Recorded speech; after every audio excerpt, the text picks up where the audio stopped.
বিরতির পর স্বাগত। প্রধানমন্ত্রী মোদীকে বিছের সঙ্গে তুলনা মামলায় স্থগিতাদেশ সুপ্রিম কোর্টের। শশী থারুকের বিরুদ্ধে দায়ের হওয়া মানহানির মামলায় স্থগিতাদেশ। দিল্লি হাইকোর্ট থারুকের আবেদন খারিজ করেছিল। সে বিষয়ে বিস্তারিত জানবো। টেলিফোন লাইনে যুক্ত হয়ে গেছে নিউজ ভ্যানগার্ড প্রতিনিধি শতাব্দী দেবনাথ। শতাব্দী, প্রধানমন্ত্রী মোদীকে বিছের সঙ্গে তুলনার যে মামলা, সেই মামলায় এখনো পর্যন্ত স্থগিতাদেশ বিশেষ আদালত অর্থাৎ সুপ্রিম কোর্টের, ঠিক কি জানতে পারছো? একদমই অঙ্কিতা, দেখো, একটা সময় কংগ্রেসের সাংসদ শশী থারুর তিনি কিন্তু প্রধানমন্ত্রী নরেন্দ্র মোদীর বিরুদ্ধে বিতর্কিত ভাবে মন্তব্য করেছেন এবং কোন একটি অনুষ্ঠানে বক্তৃতা দিতে গিয়ে তিনি প্রধানমন্ত্রীর বিরুদ্ধে এইভাবে প্রধানমন্ত্রীকে বিঁধেছেন, যার কারণে এক প্রকার বিতর্কের মুখে পড়তে হয়েছে কংগ্রেস সাংসদ শশী থারুরকে। এবং শুধু তাই নয়, সেই সময় কিন্তু তার বিরুদ্ধে একটা মামলা হয়েছে এবং সেই মামলার কার্যত বর্তমানে এবার স্থগিতাদেশ দিয়েছে সুপ্রিম কোর্ট এবং এই মামলায় এবং আদালতের কার্যক্রম করেছে বা স্থগিতাদেশ দিয়েছে সুপ্রিম কোর্ট। পাশাপাশি সুপ্রিম কোর্ট এবার বিজেপি নেতা রাজীব বাব্বরকেও নোটিশ জারি করেছেন। তিনি এই মামলায় অভিযোগ দায়ের করেছিলেন যেহেতু, সে কারণে এবার আদালতে তাকে 4 সপ্তাহের মধ্যে থারুরের আবেদন জমা দিতে বলা হয়েছে। একটি বিষয় জানিয়ে রাখি যে শশী থারুরের বিরুদ্ধে দায়ের হওয়া এই মানহানির মামলায় যেহেতু স্থগিতাদেশ ইতিমধ্যে দিয়ে দিয়েছে সুপ্রিম কোর্ট এবং কংগ্রেস সাংসদের বিরুদ্ধে অভিযোগ ছিল যে তিনি প্রধানমন্ত্রী নরেন্দ্র মোদীকে বিছের সঙ্গে তুলনা করেছেন। এর আগে থারুর দিল্লির হাইকোর্টের দ্বারস্থ হয়েছিলেন এই বিষয়কে কেন্দ্র করে, কিন্তু সেই সময় কিন্তু আবেদন খারিজ করে দিয়েছিল উচ্চ আদালত। সেই সঙ্গে মঙ্গলবার ট্রায়াল কোর্টে হাজিরা দিতে নির্দেশ দেওয়া হয়েছিল শশী থারুরকে, কিন্তু সুপ্রিম রায়ের পর তার আর সেই নির্দেশ প্রয়োজন পড়েনি। কেননা 2018 সালে শশী থারুর মোদীকে শিবলিঙ্গে বসে থাকা বিছে বলে মন্তব্য করেছেন। যদিও সেই সময় তার আইনজীবী মোহাম্মদ আলী খান বিচারপতি ঋষিকেশ রায় এবং বিচারপতি আর মহাদেবনের বেঞ্চের কাছে দাবি করেছেন যে এই মন্তব্য 2012 সালে করেছিলেন জনৈক আরএসএস নেতা এবং ক্যারাভেন পত্রিকায় সেই সময় প্রকাশিত হয়েছিল।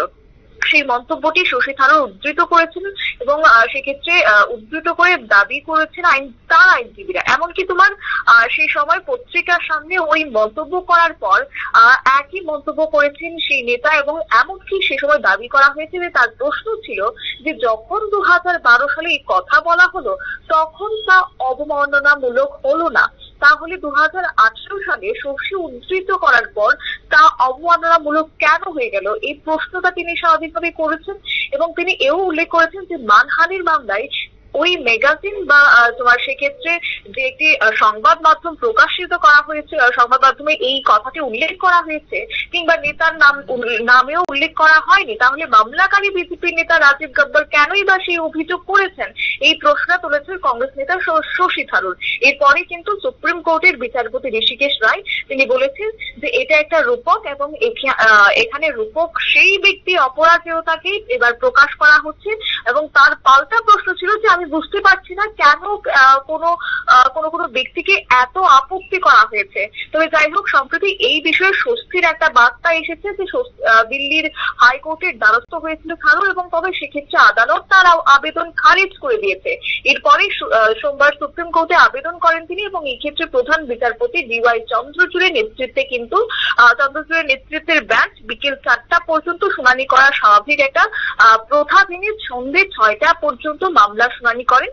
এবং সেক্ষেত্রে আরো একটি বিষয় উল্লেখ করতে হয় যে গত 29 আগস্ট দিল্লি হাইকোর্ট থারুরের বিরুদ্ধে মানহানির মামলা বাতিল করতে অস্বীকার করেছেন এবং আদালত বলেছিল যে প্রধানমন্ত্রীর বিরুদ্ধে মন্তব্য একেবারেই ঘৃণ্য এবং নিন্দনীয় এবং সেক্ষেত্রে হাইকোর্ট বলেছিল যে প্রাথমিকভাবে মন্তব্যটি প্রধানমন্ত্রীর উদ্দেশ্যে করা হয়েছে, সেক্ষেত্রে ক্ষমতাসীন বিজেপির পাশাপাশি তার পদাধিকার এবং সদস্যদের মানহানি করার যেহেতু একটা অভিযোগ উঠেছে, সেক্ষেত্রে থারুরের বিরুদ্ধে অভিযোগ দায়ের করেছেন বিজেপির দিল্লি শাখার সহসভাপতি রাজীব গব্বর। সেই জায়গায় দাঁড়িয়ে আজ সুপ্রিম কোর্ট সেই মামলার স্থগিতাদেশ দিয়ে দিয়েছে। অন্যদিকে কিন্তু এবার রাজীব গব্বরকেও নির্দেশ পাঠানো হয়েছে বা চিঠি পাঠানো হয়েছে তিনি যেন আদালতের দ্বারস্থ হন। একদমই ধন্যবাদ শতাব্দী। ইতিমধ্যে দিল্লি হাইকোর্টে থারুকের আবেদন স্থগিতাদেশ, যে খবর এই মুহূর্তে দিল্লি সূত্রে পাওয়া যাচ্ছে। শশী থারকের বিরুদ্ধে দায়ের হওয়া মানহানি মামলার স্থগিতাদেশ এখনো পর্যন্ত যে খবর উঠে আসছে, দিল্লি হাইকোর্টে থারকের আবেদন খারিজ করেছিল এবং সেই ভিত্তিতেই কিন্তু বলা যায় যে প্রধানমন্ত্রী মোদীকে বিছের সঙ্গে যে তুলনার মামলা, তাতে ইতিমধ্যেই স্থগিতাদেশ সুপ্রিম কোর্টের। নিয়ে নিচ্ছে ছোট্ট একটি বিজ্ঞাপন বিরতির সঙ্গে থাকুন।